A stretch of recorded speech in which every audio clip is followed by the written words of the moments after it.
Video में सम्मिलित होने वाले सभी बच्चों को शुभकामनाएं।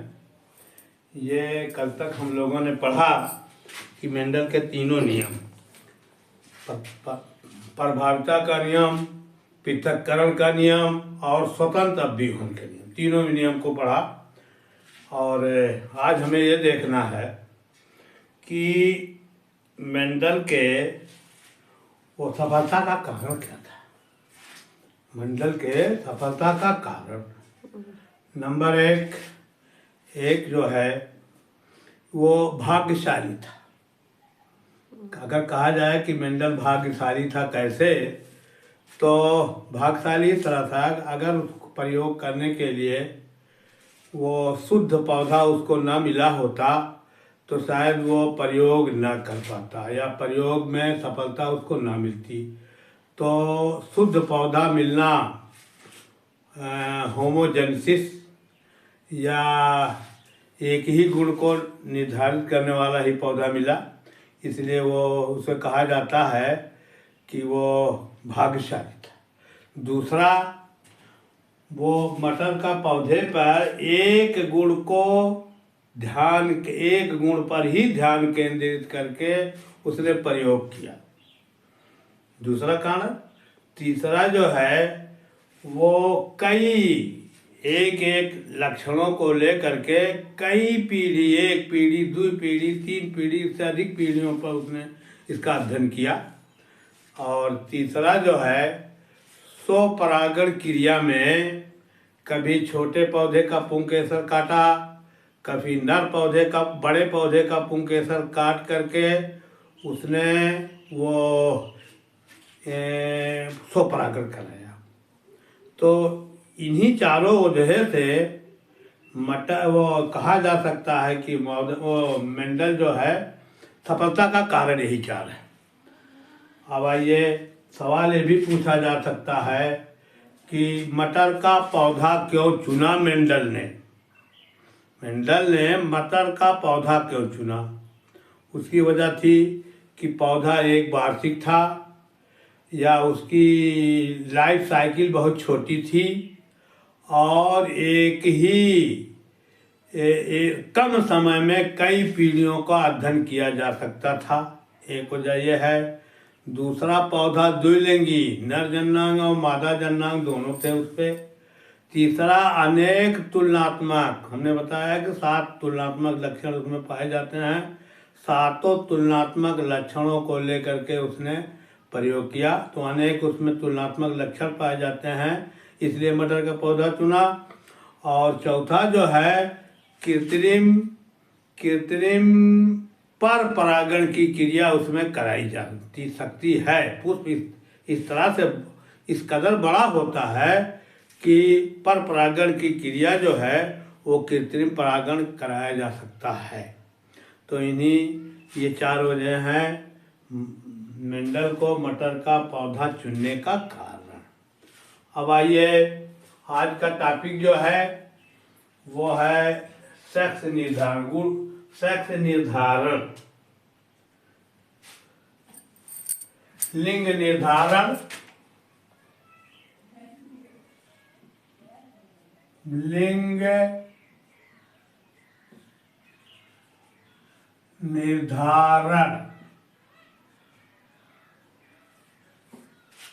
लिंग निर्धारण या सेक्स डिटर्मिनेशन।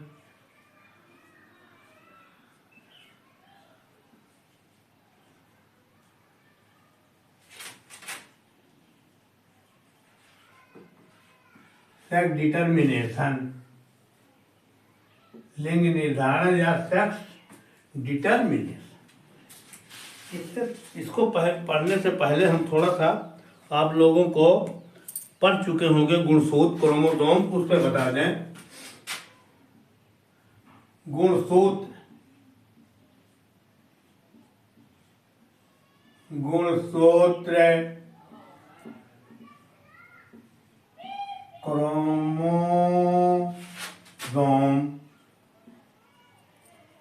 क्रोमोसोम या गुणसूत्र क्या है। देखिए, हर जंतु कोशिका हो चाहे वनस्पति कोशिका हो, उसका जो ये केंद्रक होता है, ये केंद्रक है, ये केंद्रक न्यूक्लियस, केंद्रक के अंदर तमाम इस तरह से धागे जैसी उलझी हुई रचना पाई जाती है। कोशिका के विभाजन के पहले उलझी हुई रचना पाई जाती है, इसे कहते हैं क्रोमैटिन।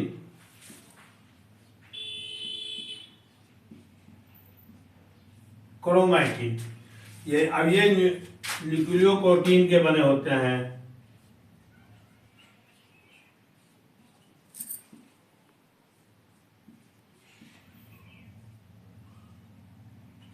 न्यूक्लियोप्रोटीन के बने होते हैं। जब कोशिका का विभाजन होता है तो ये क्रोमैटिन जो जाल जैसी रचना दिखाई पड़ रही है, ये नाटे और मोटे होना शुरू होते हैं, संघनित होकर के नाटे और मोटे हो जाते हैं। इस नाटे मोटे वाली रचना को क्रोमैटिड कहते हैं। ये देखो क्रोमैटिड, क्रोमैटिड या क्रोमैटिड। और ये क्रोमैटिड जो हैं, इसके दो सूत्र जो है आपस में एक विशेष जगह जाकर के मिलते हैं। ये देखिए, ये मिल जाते हैं सूत्र, ये क्रोमैटिड है, और ये मिलते हैं सेंट्रोमियर। जो दबा हुआ हिस्सा होता है उसको सेंट्रोमियर कहते हैं। सेंट्रोमियर वाले हिस्से से एक बिंदु से मिलते हैं जिनसे सेंट्रोसोम कहते हैं।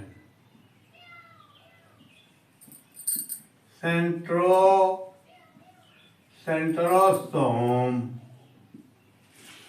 तो ये जो होते हैं गुणसूत्र, इस गुणसूत्र पर ये बिंदु जिस तरह से माले में मोती पिरोई होती है, उसी तरह से डीएनए के विशेष एक कोड होता है जिसे जीन कहते हैं। जीन, यही जो जीन होता है गुणों का वाहक होता है। ठीक, गुण का वाहक जीन होते हैं। एक पीढ़ी से दूसरी पीढ़ी में गुणों को ले जाने का काम यही जीन करते हैं। अच्छा, जीन जो है, जीन का वाहक गुणसूत्र है। ये गुणसूत्र है, ये गुणसूत्र, ये गुणसूत्र या क्रोमोसोम,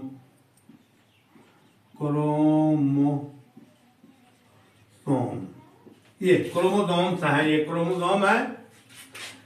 तो जो जीन तो गुणों का वाहक होते हैं, लेकिन इनका वाहक, जो जीनों का वाहक होता है, वह गुणसूत्र होता है।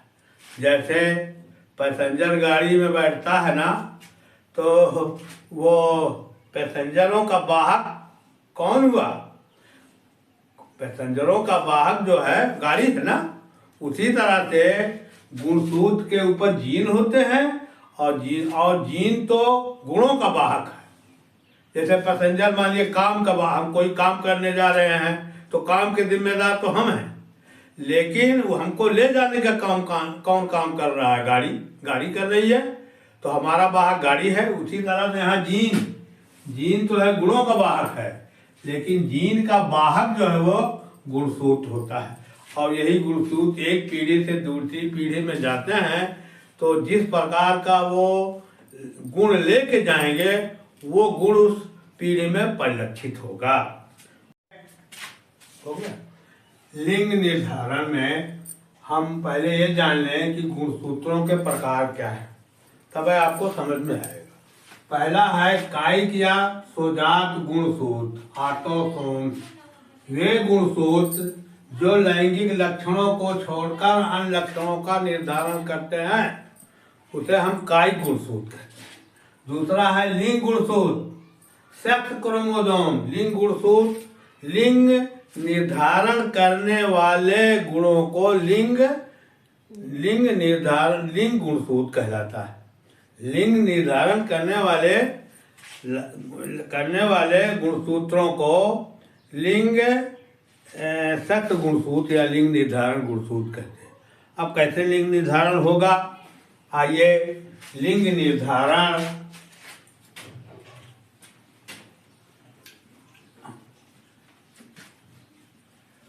देखिए। लिंग निर्धारण क्या है? वह प्रक्रिया है, लिंग निर्धारण वह प्रक्रिया है जो एक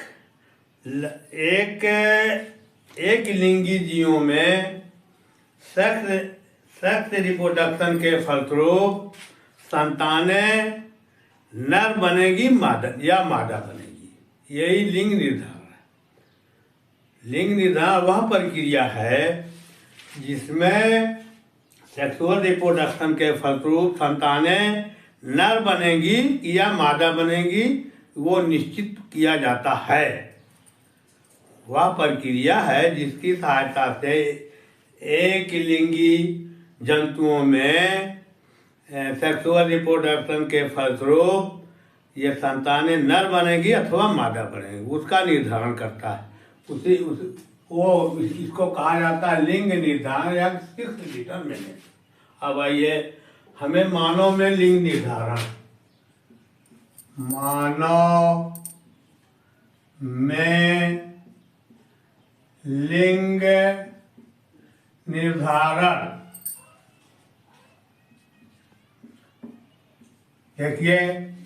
मानव एक लिंगी होता है, इसमें नर और मादा अलग अलग होते हैं और इसका जो नर जननांग होता है पुरुष में नर जननांग जो होता है एक जोड़ी ब्रीड्स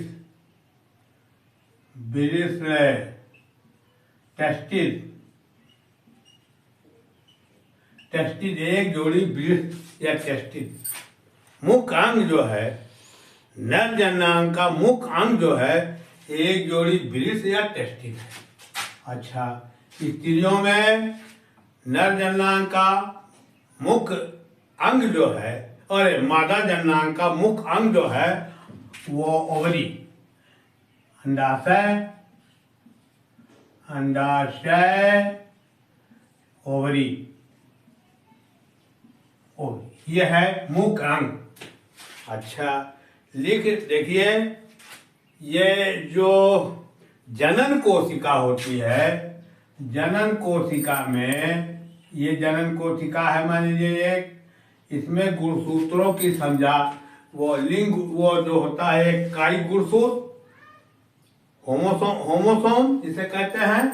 ये काई गुणसूत्र जो होता है क्या हुआ चलिए भाई, जो नर जनन कोशिका होती है या यूं कह लीजिए कि हमारे शरीर में जितनी कोशिकाएं हैं गुणसूत्र की संख्या 46 गुणसूत्र होते हैं, चाहे जितने हो, चाहे नर हो और चाहे मादा, सब में गुणसूत्रों की संख्या 46 होती है। अर्थात 23 जोड़ी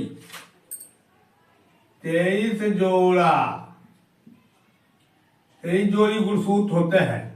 ठीक, 23 जोड़ी में जो पुरुषों में है, पुरुषों में 22 जोड़ी जो होंगे अर्थात 44 गुणसूत्र।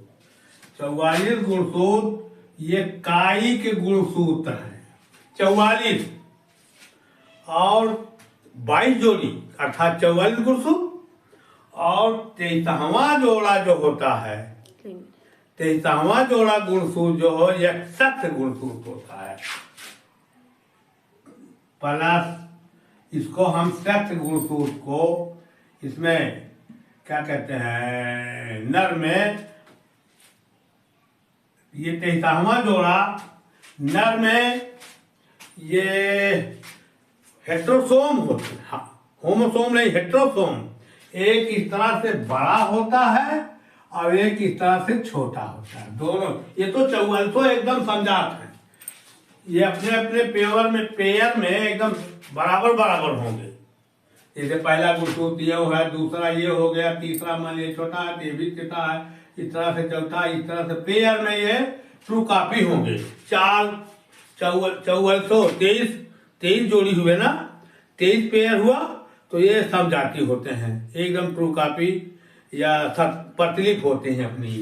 लेकिन 23वां जोड़ा जो होता है ये एक बड़ा होता है, एक छोटा होता है।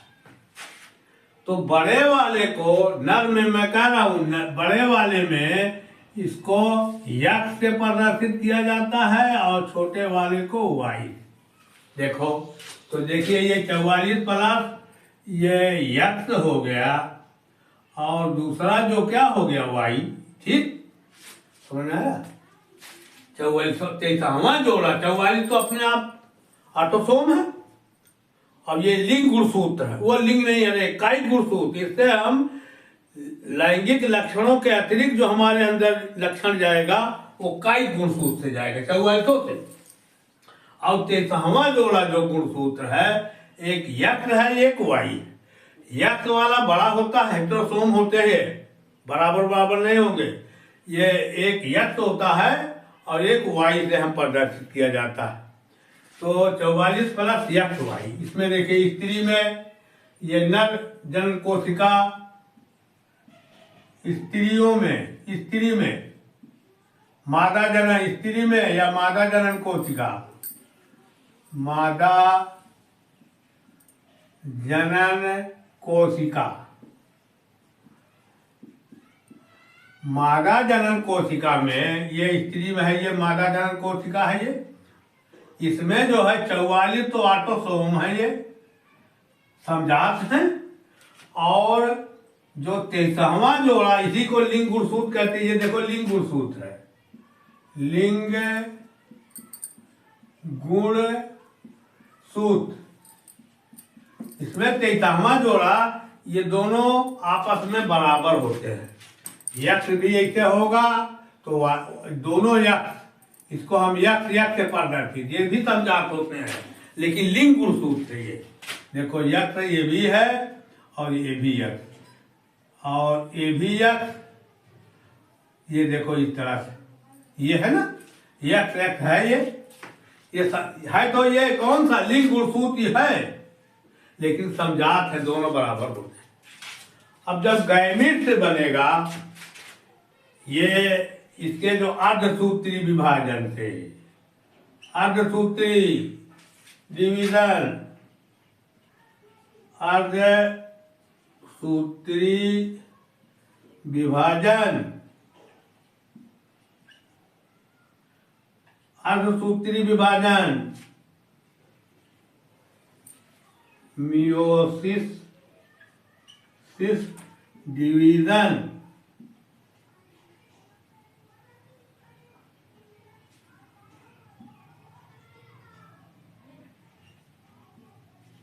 मियोसिस डिवीजन, अर्धसूत्री मालूम हो रहा ना, अर्ध सूत्र आधा हो जाए तो जब इसमें गैमीट्स बनेंगे अर्थात शुक्राणु, इस पर अर्धसूत्री विभाजन से, अर्धसूत्री डिवीजन, अर्धसूत्री विभाजन, अर्धसूत्री विभाजन, मियोसिस डिवीजन,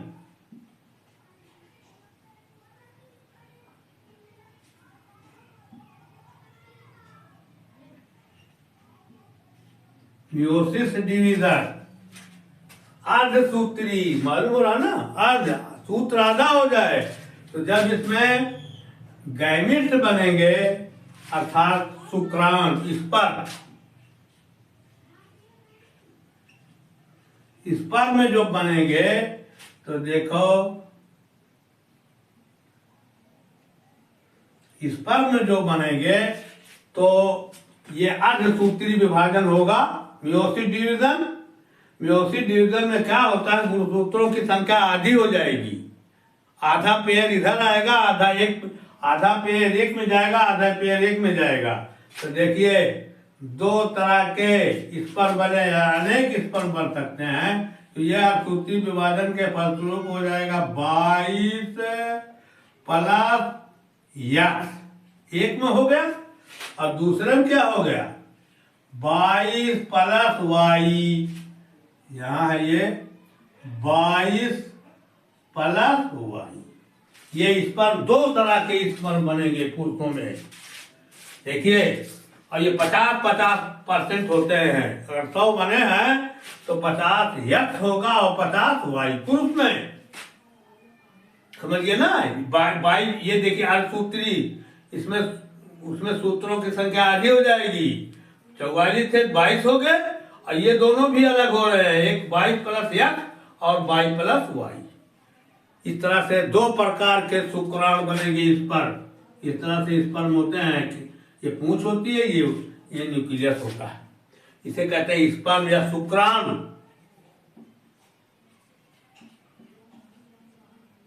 शुक्राणु, ठीक। अब आइए स्त्रियों में मादा जनन कोशिका में, इसमें भी अर्थसूत्री विभाजन,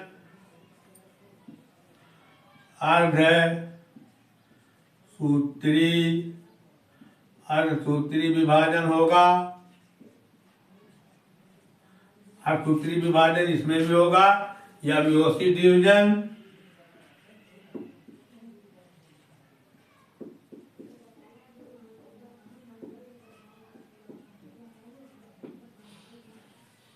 मियोसिस डिवीजन इसमें ये भी अर्थसूत्री विभाजन होगा। अर्थसूत्री विभाजन के फलस्वरूप जो मादा युग्मक बनेगा, जो अंड बनेगा मादा युग्मक, ये दो तरह के भी हो जाएगा। देखिए, एक में 22 प्लस यक्स, ये देखो एक ये हो गया, और दूसरे में 22 प्लस यक्स, ये भी हो जाएगा, ठीक।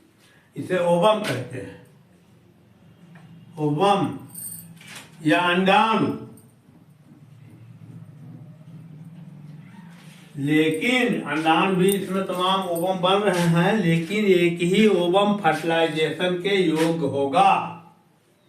और इसमें पता नहीं कितने स्पर्म बनेंगे, लेकिन सारे स्पर्म दो तरह के होंगे, एक जो है 22 प्लस एक्स वाला, और एक जो है 22 प्लस वाई। अब जब फर्टिलाइजेशन होगा, देखो फर्टिलाइजेशन अगर इसका इससे हो रहा है, ये इससे हो रहा है, ये तो देखिए 22 44 हो जाएगा, 44 और प्लस यक्स और यक्स, 157 ये हो गई। दूसरा जो अगर इससे वायु वाले से संयोग हो रहा है, ये देखो, तो ये जो हो जाएगी 22 प्लस यक्स और वाई, देख रहे हो ना। तो ये देखो नर संतान, ये संतान नर होगी, या समझ लीजिए लड़का नर, और ये देखिए ये क्या होगी मादा।